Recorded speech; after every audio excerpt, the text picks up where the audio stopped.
राजकीय महाविद्यालय रामगंज मंडी के कॉमर्स यूट्यूब चैनल पर आप सभी विद्यार्थियों का एक बार फिर से स्वागत है। आज हम अंतर्राष्ट्रीय व्यापार की समस्या प्रॉब्लम्स ऑफ इंटरनेशनल ट्रेड के बारे में अध्ययन करेंगे और यह चैप्टर बीकॉम थर्ड ईयर के पेपर फर्स्ट में EAFM सब्जेक्ट से लिया गया है। हम सबसे पहले अंतर्राष्ट्रीय व्यापार की समस्याएं प्रॉब्लम्स ऑफ इंटरनेशनल ट्रेड के बारे में अध्ययन करेंगे कि क्या क्या समस्याएं हैं उनके सामने और उन समस्याओं पर विस्तृत अध्ययन करेंगे उन समस्याओं का। सबसे पहले अंतर्राष्ट्रीय व्यापार आधुनिक आर्थिक जीवन का एक अनिवार्य और महत्वपूर्ण अंग बन गया है। परंपरागत आत्मनिर्भरता की कल्पना निरर्थक बन गई है। जैसे पहले एक देश अपने आप में आत्मनिर्भर होते थे, वो अपने आप में एक सीमित क्षेत्र में अपने व्यापार को समेटे रखते थे, लेकिन आजकल प्रत्येक देश को एक दूसरे देश से अपनी आवश्यकता की वस्तुओं को और सेवाओं को की ज़रूरत पड़ती है। इसलिए अंतर्राष्ट्रीय व्यापार की भी ज़रूरत बहुत अधिक है। प्रत्येक देश किसी न किसी रूप में एक दूसरे पर आश्रित है और अपनी आवश्यकताओं की पूर्ति के लिए अंतर्राष्ट्रीय व्यापार का सहारा लेता है। अंतर्राष्ट्रीय व्यापार के बढ़ते महत्व के बावजूद भी इसमें अनेक समस्याओं का सामना करना पड़ रहा है और इन समस्याओं को हम निम्न बिंदुओं के माध्यम से समझेंगे। तो अंतर्राष्ट्रीय व्यापार की जो समस्या है उसका पहला बिंदु है क्रेता व विक्रेताओं में पारस्परिक संपर्क की समस्याएं, प्रॉब्लम ऑफ म्यूचुअल कॉन्टैक्ट। अंतर्राष्ट्रीय व्यापार दो या दो से अधिक देशों के क्रेता और विक्रेताओं के पारस्परिक संपर्क से ही संभव होता है। बिल्कुल। और चाहे यह संपर्क प्रत्यक्ष हो या यह संपर्क अप्रत्यक्ष हो, देशों के बीच दूरी होने पर क्रेता और विक्रेताओं में पारस्परिक संपर्क होने में और भी अधिक कठिनाइयों का सामना करना पड़ता है और इन कठिनाइयों और एक दूसरे के निकट संपर्क के अभाव में न तो वे एक दूसरे की साख व इकोनॉमिक स्थिति को समझ पाते हैं या परिचित होते हैं, नहीं उनमें पारस्परिक विश्वास व सद्भावना ही बन पाती है। आजकल इन समस्याओं के समाधान करने के लिए एक व्यापार निर्देशिका आई है जिसके अंतर्गत इन सारी चीज़ों पर विस्तृत चर्चा की जाती है। इसलिए क्रेता व विक्रेताओं में पारस्परिक संपर्क की समस्या अंतर्राष्ट्रीय व्यापार की एक समस्या है। दूसरा, क्रय विक्रय संबंधी शर्तों की समस्या। क्रेता और विक्रेता परस्पर संपर्क में आकर माल का क्रय विक्रय करते हैं तो उनके सामने दूसरी महत्वपूर्ण समस्या आती है क्रय विक्रय संबंधी जो शर्तें होती है उनकी। तो सबसे पहले है साख की समस्या। इसमें भी इसके अंदर भी अनेक है, जैसे जो शर्तों क्रय विक्रय संबंधी शर्तों की समस्या, उनमें सबसे पहले साख की समस्या आती है। फिर माल की किस्म तथा मात्रा की समस्या भी आती है, problem of quality and quantity of goods. तो साख की समस्या भी आती है क्रय विक्रय संबंधी शर्तों में। एक माल की किस्म तथा मात्रा की समस्या भी आती है। तीसरा आता है मूल्य निर्धारण संबंधी समस्या भी आती है। बिल्कुल, मूल्य निर्धारण के किसी क्रेता और विक्रेता दूर दूर होने से मूल्य निर्धारण का अंतिम निर्णय लेने में काफ़ी कठिनाइयाँ आती है क्योंकि वस्तुओं के भाव में निरंतर परिवर्तन होते रहते हैं। वस्तुओं के भाव काफ़ी कम समय में ऊपर नीचे होते रहते हैं। तो यह समस्या तो और जब एक देश से दूसरे देश में व्यापार किया जाता है तो वो जो व्यापार जो वस्तु है वो दूसरे देश तक पहुंचने में थोड़ा समय लेती है। तो उस समय में अगर वस्तु की कीमत बढ़ जाती है, कम हो जाती है, तो ये भी समस्या एक रहती है अंतर्राष्ट्रीय व्यापार में।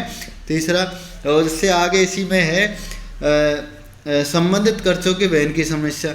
अंतर्राष्ट्रीय व्यापार में अनेक खर्चे होते हैं जिनके बारे में क्रेता और विक्रेता पूर्णतः परिचित भी नहीं होते और अगर होते भी है तो समस्याएं होती है।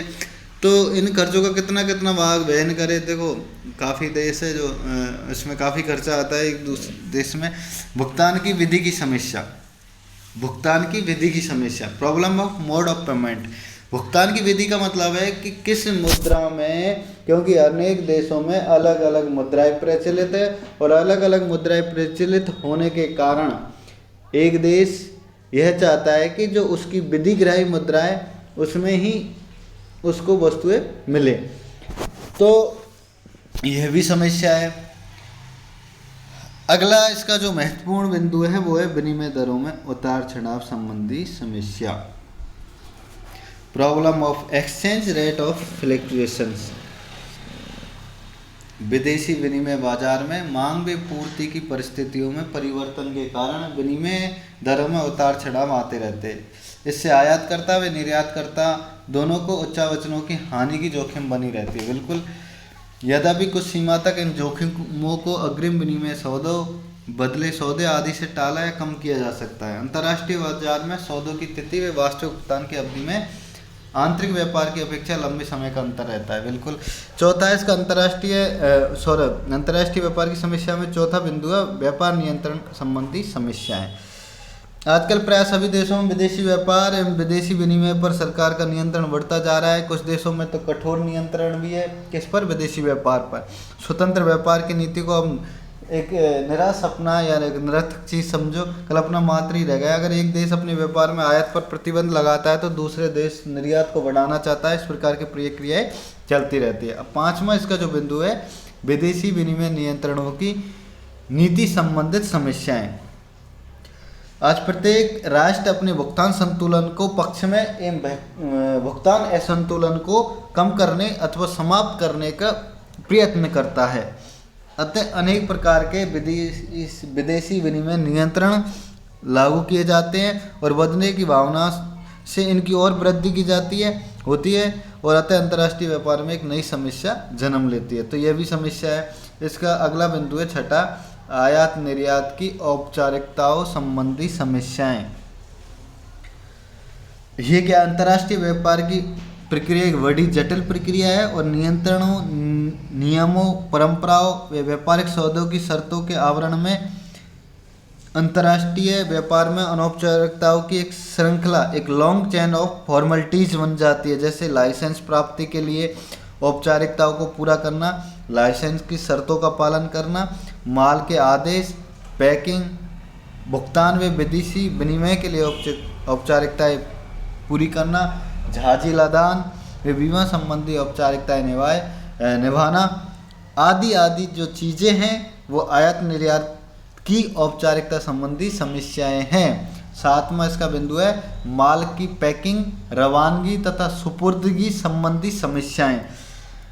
देखो, अंतर्राष्ट्रीय व्यापार में सौदे तय हो जाने के बाद शर्तों के अनुकूल पैकिंग में माल भेजने संबंधी समस्याएं आती है। दो देशों के बीच लंबी दूरी व परिवहन के साधनों में विभिन्नता के कारण माल को कहीं जगह उतारना व चढ़ाना पड़ता है। अतः टूट फूट की समस्याएं या टूट फूट से सुरक्षा के लिए माल को ठीक से पैकिंग करने की समस्याएं महत्वपूर्ण है ताकि आयातकर्ता को माल सुरक्षित पहुंच सके। पैकिंग के बाद माल को रवाना करने की समस्या, सर्वप्रथम माल को गोदाम से बंदरगाह तक ले जाना और फिर जहाज पर लदवाना, आयातकर्ता देश में बंदरगाह पर माल उतारना, उन्हें आवश्यकता के अनुरूप रेलवे स्टेशन आदि माल की सुपुर्दगी देना आदि अनेक समस्याएं आती है जिसके लिए व्यापारिक प्रतिनिधियों, आयात निर्यात कंपनियों आदि का सहारा लेना पड़ता है। ये भी एक समस्या है। अंतर्राष्ट्रीय व्यापार में जोखिमों की भरमार की समस्या। देखो, अंतर्राष्ट्रीय व्यापार में अनेक जोखिमें हैं। तो इसमें देखो, आयातकर्ता व निर्यातकर्ताओं में परस्पर निकट संपर्क न होने से व्यापारिक शर्तों की पूर्ति की जोखिम बनी रहती है। बिल्कुल, माल की घटिया किस्म, माप, वजन, मात्रा में कमी, खराब पैकिंग, अन्य कारणों से रास्ते में माल की टूट फूट, क्षति हो जाना, माल की समय पर न पहुंचना, सामुद्रिक जोखिम में निर्यातक सौदे पूरा न करना, युद्ध या राजनीतिक संकट उत्पन्न हो जाए या विदेशी विनिमय दर में काफ़ी उतार चढ़ाव हो जाए। ये सारी अंतर्राष्ट्रीय व्यापार में अनेक समस्याएं या जोखिमें हैं। आ गया वित्त व्यवस्था की समस्या। इसमें क्या है? प्रॉब्लम ऑफ फाइल है। अंतर्राष्ट्रीय व्यापार में वित्त व्यवस्था की समस्या भी जटिल है। इसके अंतर्गत प्राय निम्न समस्या बनी रहती है। पर्याप्त सहायक की समस्या, अंतर्राष्ट्रीय तरलता की समस्या भी बनी रहती है। उसके बाद अंतर्राष्ट्रीय तरलता की समस्या भी बनी रहती है। विदेशी विनिमय दर निर्धारण की समस्या बनी रहती है। अगला है क्षेत्रीय गठबंधनों की समस्या। अनेक देशों ने अपना अपना एक क्षेत्रीय संगठन बना रखा है और उसके अंतर्गत जो व्यापार की जो शर्तें हैं यह भी है कि उन क्षेत्रीय संगठनों के अंतर्गत मात्र सदस्य देश ही व्यापार कर सकते हैं, बाकी देशों के ऊपर कई सारे प्रतिबंध लगाए हुए होते हैं।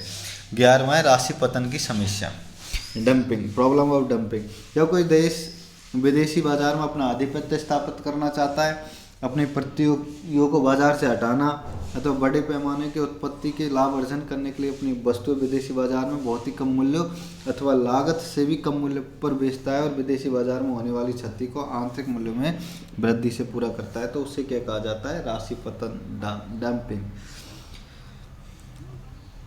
12वां भुगतान की समस्या, भुगतानों की समस्या, प्रॉब्लम ऑफ पेमेंट्स। यह समस्या भी बहुत जटिल है। अलग अलग देशों में अलग अलग विधिग्राही मुद्राएं प्रचलित होने से भुगतान किस मुद्रा में किया जाए इसकी समस्या आती है। इसके लिए विदेशी विनिमय की आवश्यकता पड़ती है। भुगतान के ढंग भी अलग अलग होते हैं, उनमें कौन सा तरीका अपनाया जाए यह भी समस्या है। और एक है राजनीतिक जोखिमों की समस्या, जो अंतर्राष्ट्रीय व्यापार का जो समस्या है। आज विश्व 2 राजनीतिक गुटों में बटा हुआ है, एक और साम्यवादी राष्ट्र है तो दूसरी ओर पूंजीवादी राष्ट्र है। यही नहीं, तटस्थ राष्ट्रों का भी गुट अलग अलग अस्तित्व कायम करना चाहता है। राजनीतिक संबंध बिगड़ने से आंतरिक आर्थिक व व्यापारिक संबंधों में रुकावट आ जाती है, यह भी एक बिल्कुल सही है। राजनीतिक आयातों पर प्रतिबंध लगाए जाते हैं और निर्यातों पर कर लगाए जाते हैं। विदेशी विनिमय पर नियंत्रण या पूर्ण प्रतिबंध भी लगाए जाते हैं। कभी कभी राजनीतिक कारणों से परस्पर युद्ध या झगड़ों में उलझे देशों को माल भेजने और मंगाने संबंधी नियंत्रण करने कड़े किए जाते हैं। जैसे भारत और पाक युद्ध के समय से ही हमारी राजनीतिक संबंध बिगड़ने लगे और हमारी विदेशी व्यापार पर ही प्रभाव पड़ा। राजनीतिक प्रभाव से ओतप्रोत संगठन, यूरोपीय साझा बाजार, साम्यवादी राष्ट्रों का व्यापारिक संगठन आदि प्रमुख है। राजनीतिक जो जोखिम की समस्या भी एक अंतर्राष्ट्रीय व्यापार की प्रमुख समस्या है। तो इस प्रकार हमने अंतर्राष्ट्रीय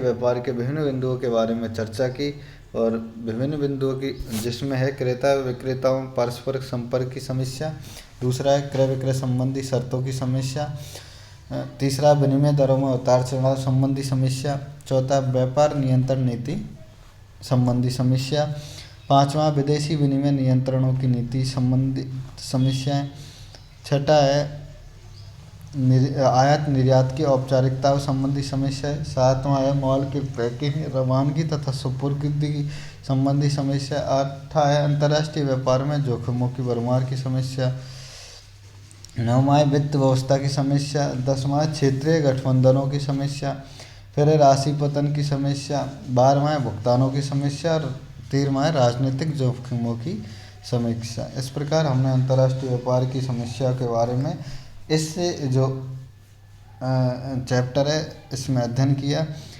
हमें अगले जो इसी ही चैप्टर का अगला जो टॉपिक है अंतर्राष्ट्रीय व्यापार की समस्याओं के निराकरण के उपाय के बारे में अगले वीडियो में चर्चा करेंगे।